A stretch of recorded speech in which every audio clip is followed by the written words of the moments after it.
Hello! It's fall, and one of the things I like to do in fall is grow mushrooms. I have a plan now to grow some lion's mane because I really like that mushroom, both for to eat it and for its health benefits. So, what we're going to do is we're starting with a liquid culture. I've got two of them here. This one, maybe I'll bring you a little bit closer here in a second, but I've got a liquid culture called Lion's Pride. It's a variety of lion's mane that I bought about a year ago. This is kind of how they come, usually in a syringe like this.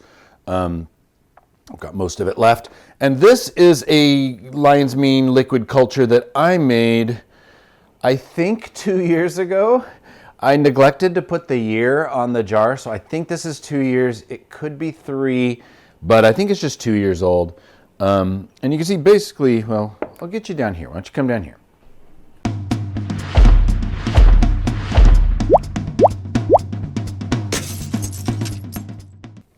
Okay, now we're a little closer up here. You can kind of see the cultures here. Here's the jar one. And you can see that's just mycelium, basically floating in sugar water. And in the bottom is a magnetic stir stick. I have a device I can put that on, and it has a magnet that spins and will spin the culture. Again, this is really old, so we'll just kind of see what happens with this one. And this is a little bit. This is how they usually come. If you were to go, this is from the Mycelium Emporium, which I don't have an affiliation with, but I've had good success with them. They send things promptly, and it's been good stuff, no contamination. So I recommend them, but I don't get anything from them. Don't worry. And this one's called Lion's Pride. This one's newer. This is the one I think I had success with last year, and I think is going to work. But let's just run this to see what happens, to see if it's still viable. Maybe it's all contaminated, but it looks pretty good. So we'll see what happens. Next step is we're going to go down into the garage and put some of each of these onto agar. I'll see you in the garage. Okay, so I'm down in my garage now in front of the laminar flow hood. I've got that jar of liquid culture and the syringe. Shake it up a bit to get the mycelium kind of available for coming out of it. And then so I'm also sort of swirling the jar for the same reason. And I've got a little syringe, a sterile syringe, and a sterile needle that I'll use to extract the liquid culture from the jar. And just if you're curious, all of this is happening in front of the laminar flow hood, which is essentially a giant HEPA filter and a fan that blows out a nice, even flow of clean air. So it essentially provides a sterile environment. Okay, and on the right, I've got my petri dishes and a few condiment cups, which are kind of like a cheap petri dish that I use for experiments, things where I just don't want to use a big petri dish. And first, we'll do the syringe here, the Lion's Pride. I'll just set the other syringe aside for now. I'm going to take a petri dish and 2 of the condiment cups. I'll kind of do this the same for each. And I'm just sort of loosening the lids here to make it really easy to inject. And now I've got to open up the syringe. You can kind of see there's a bunch of cloudy mycelium in there. That's all we need is a little bit of it. I'm going to open the syringe up and just try to get a few drops onto the agar. And here it's being really stubborn. There's mycelium sort of stuck in the needle, I believe. So let's take that needle off, and we'll just try it without the needle. Don't really need the needle anyways.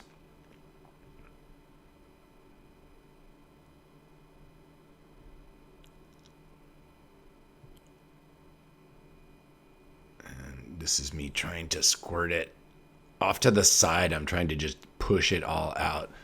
But I'll take the needle off here in a second. And okay, this is stupid. I gotta stop this.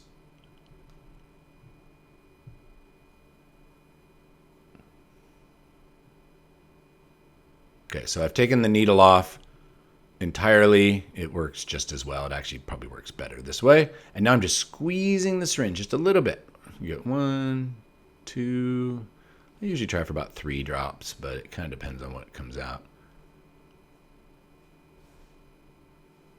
And I've got 3 drops on there. Just put the lid back on, set that aside, and then just put a drop or 2 onto each condiment cup. They're a little smaller, so I just don't put as much usually.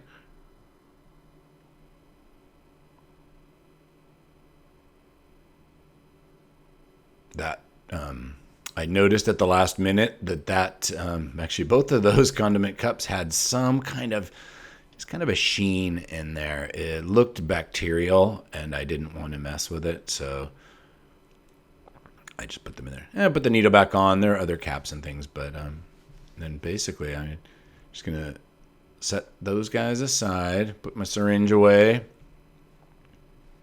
and get out a piece of parafilm. That's just sort of this wax paper-like stuff that we use to seal the edges of the Petri dish. I'll just fold it in half to make it a double.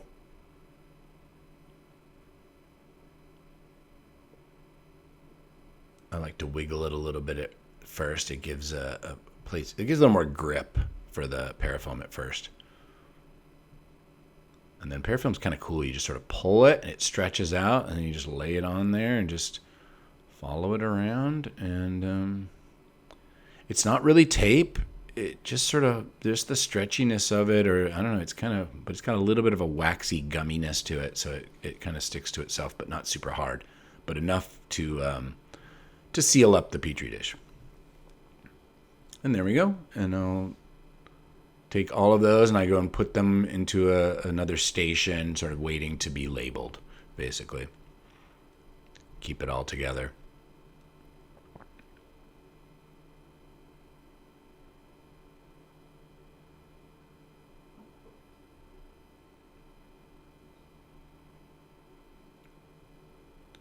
And now I'm getting out a couple of extra condiment cups because of those 2 that had contamination.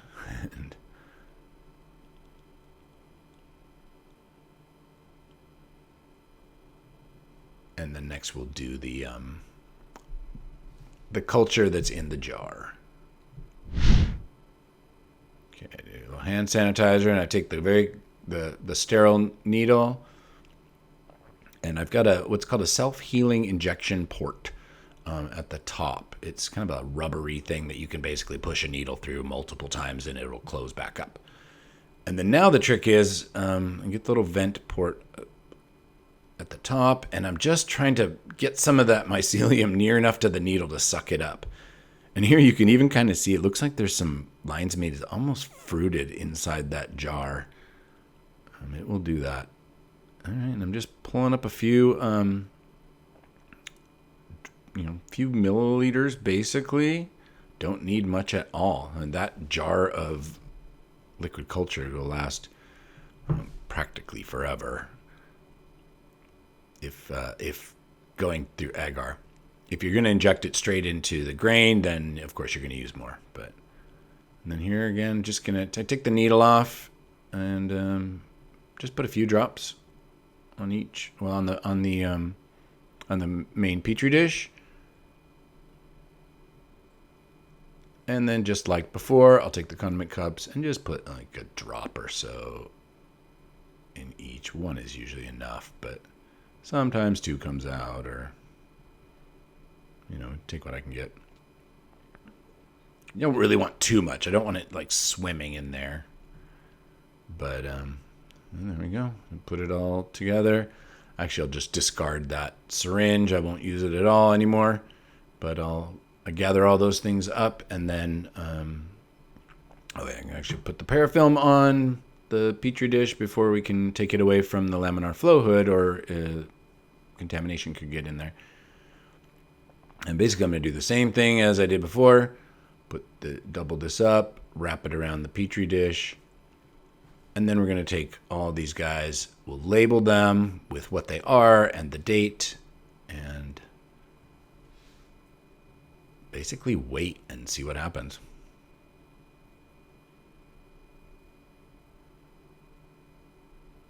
trying to keep stable as I do the parafilm, but it's not always easy.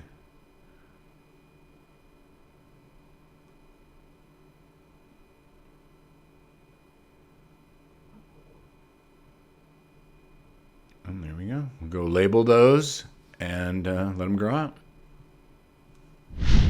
Okay, so this is 1 week later. This is the liquid culture syringe petri dish. It's the best looking one so far. You can see the 3 spots that we put the liquid culture in, and you can even tell that it must have got tipped a little bit this way as I was putting on the parafilm. So everything's kind of running that way. But what I'm seeing is beautiful mycelium. You can see how the lion's mane has it kind of sends out these like webs. I'm not seeing any contamination, but it doesn't mean it's not there.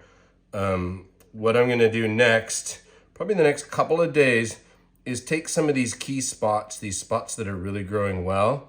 I'll transfer them onto a new petri dish. We'll let them grow out completely, and that'll help let us see if there's any contamination. But so far, looking pretty good. Happy with this, and we're gonna keep moving forward with, at least with this guy. Actually, all the others are looking good too. This one just has the best growth, so I'm gonna go with it. Okay, now we're down in the garage again, and first I'm gonna just make sure the needle's not too hot by dipping it in agar, because you didn't see it, but I flame sterilized it before I started, so it had a blowtorch on it basically, and we don't want to burn the mycelium. So I'll take that parafilm off of the petri dish. Now I've got my 3 petri dishes set up on the right hand side, and I'm just looking for some spots.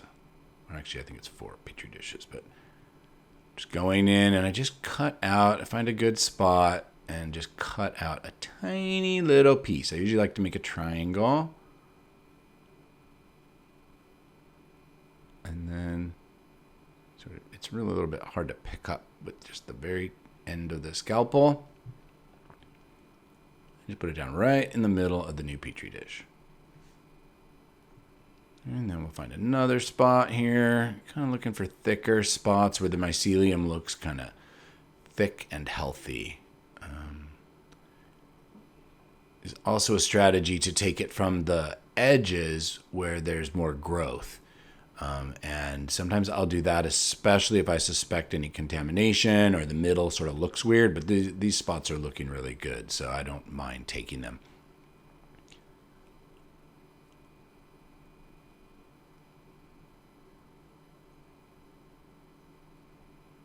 And another spot from this area.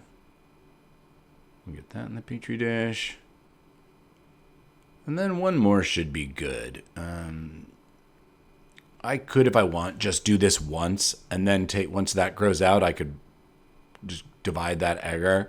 But this way it gives me more agar per jar, and just basically gets us going faster. That's all.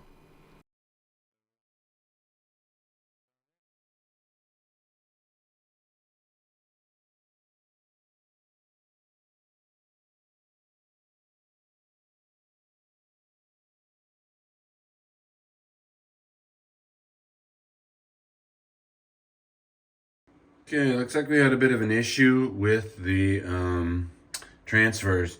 Got contamination in every single petri dish. This has never happened before. I think there was a bunch of dust or something like that going on around the laminar flow hood. So luckily I've got a couple of cups saved. I'm gonna just retransfer from these and make new dishes. These are dead. I'm not gonna use these. There's way too much contamination going on. That's crazy. The area was really dusty before I started the flow hood, and I think I should have let it run for longer. So we're gonna redo that in a day or two here, maybe today, and kind of restart on this. Too bad. Oh well, it happens, stuff like this. Although this particular thing has never happened to me before. So we'll see.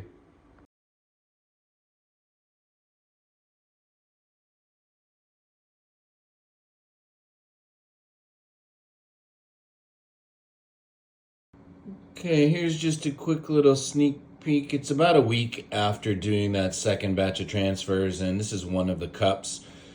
You can see we've got good lion's mane mycelium growing in there and nothing else. So this one's looking good.